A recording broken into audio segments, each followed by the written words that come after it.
Good morning, Year 6, and welcome to Thursday and Friday's literacy lesson. Today we're going to be planning our story, our warning story, and we're going to be writing up. So at the end of the week, we have a short story. Now comes the fun parts. So we've done lots of work building up to this point, and you might already have the beginnings of an idea for your story from what you've read so far. If not, don't worry, we're going to generate our own ideas one step at a time. So here are two choices that you may want to consider. Number one, a real life style of story based on Keep Off the Tracks that hugs pretty closely to the model. This could be set in a scary woods, going out late at night, a rope swing at a canal, cliffs, building sites. So here are some of the example locations that you may want to use in your warning story. Or it could be a story set in the world of a book you know. So you still have a warning and a danger, but you can use some of your characters or the characters, settings and objects from your book. Narnia, Harry Potter, Wonder, whatever you want to use. So it can be a book that you're reading currently at the moment, or it can be a book that you've read in the past. There are 4 things that you'll need to do for your new story and things to consider before you start planning and writing. So number 1, today you need to choose the dangerous place where your story is going to be set. Number 2, you need to select the main character or characters. Number 3, you need to decide who or what gives the warning. Number 4, decide on what the weather will be like. So let's start with the setting, the dangerous place. You could choose from one of the below, or you can make up your own.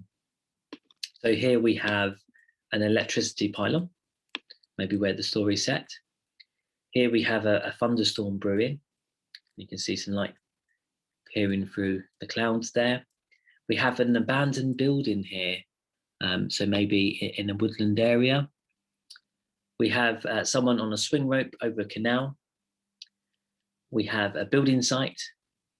And we have, again, a woodland area, forest, possibly. You might want to choose a different location for your story. Once you've got your setting, what you then need to do is you need to think about your main characters. You don't want to overcomplicate things and have too many characters. I would suggest no more than 3. So if you think about the example text that I shared with you at the beginning of the week, there were 3 characters, 2 friends, and the dad. It makes sense for the central character to be a child. You could have one child on their own, friends, cousins, or siblings, and knowing their characteristics will be important. So here are some pictures of what the warning could be. So who or what gives the warning? Is it going to be a sign? So here it says, do not pass, be aware that the chalk cliff falls are common in this area. So is it going to be a warning sign that is ignored? Is it going to be a weather alert that is on the radio or on the TV that is ignored?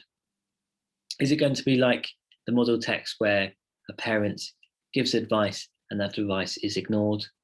Or is it going to be a warning that might be published in a paper? So once you've decided on your warning and what that warning is, the location, the characters, then you might want to consider the weather, because that might be helpful in your setting description, and it's something that you can use maybe to reflect the mood of the characters. So once you've done that and you've got some ideas, what you then need to do is jot those ideas down into this boxed up plan. So this is going to inform your planning a bit later on today. Tell me the dangerous place, the main characters, who, what gives the warning, and the weather. And then once you've got that, stick to it. You might change it as you go through, but try and keep to that, because then that will help with the structure of your writing. Then what you'll need to do is you can use this planning sheet. This is available on the VLE, or you can simply just jot down the headings to help you with your planning. This is a boxed up plan, similar to the one that we shared in the Monsterology lessons. And you need to think about how your story is going to open, what the build-up is, what the dilemma is, the resolution, and the ending. So here we've got what happened in the morning story that I shared with you at the beginning of the week. So you might want to hug quite closely to these subheadings, almost, these ideas. You might want to add bits in, take bits out, okay? It's your story, but my suggestion is that you keep quite close to this. Remember, it's a short story. It doesn't have to be particularly long, but it does have to have an ending, resolution, etc.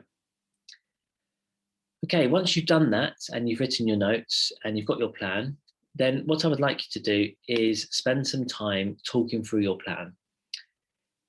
If there is someone at home that you can talk to, a sibling, possibly, maybe a parent who's around, then you can talk your plan through, or you could FaceTime a friend, speak to someone online and share your stories so that someone can give you some feedback about whether it's a good story or whether bits need to be changed or tweaked.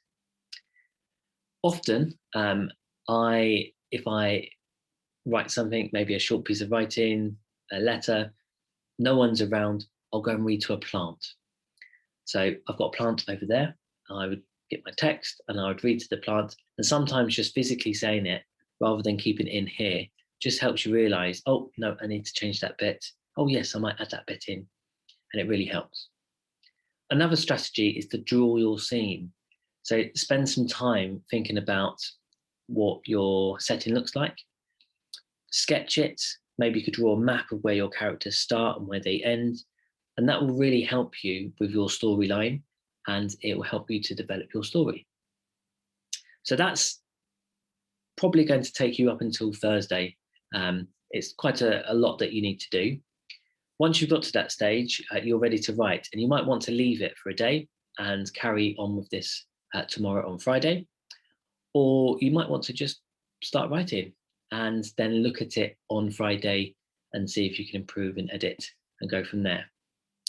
Certainly before you start, what you'll need to do is you'll need all of the resources that I've got ticked here to hand so that you can really write the successful story. So have you got access to the model text? All of this is on the VLE, by the way.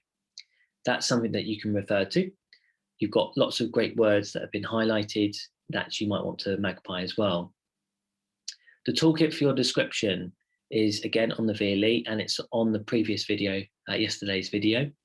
And they're things that will be helpful with your description. You've practiced using semicolons. Can you include a semicolon in your writing today? Your ideas page and your photographs. So you've got lots of images that maybe you've drawn, or lots of notes with your plan to help you with today's writing. Short burst writing from yesterday that you might want to magpie and use in your writing today. And most importantly, your plan, which you're going to use to help structure your writing. You might need a dictionary as well. So once you've gone through this, then you can just check to see if you've got the right words, whether things need to be changed. And as I said before, if you're writing this on Thursday, then give yourself a break and have a look at it on Friday. And if you write it on Friday, then what I'm going to suggest you do is bring it into school next week. What will be really nice is on Monday when you come in, if you can bring in your story, and we can actually share these stories within the class. So that's something I would like you to do today. As I said, next week when we're in school for our literacy, we're going to focus on story writing. So we're going to start writing a story about something completely different, but this is going to be really helpful for you because lots of the features in here are going to be useful for the features that you include in your story next week.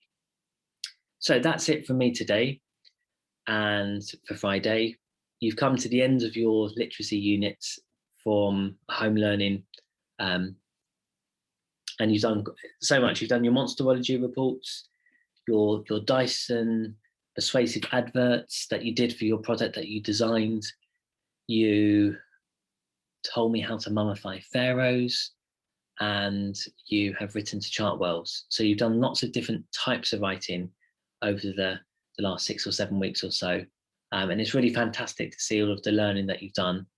And I can't wait to get back to literacy again next week, where we're all together and we're discussing, talking about ideas and carrying on with the year with some really great writing. So well done, year six. Very challenging to do this at home, but you've done a really good job. You should be proud of yourselves. And as I said, I look forward to seeing you next week in literacy. Of course, I will see you in another video, I'm sure, a bit later today. Take care for now and see you soon.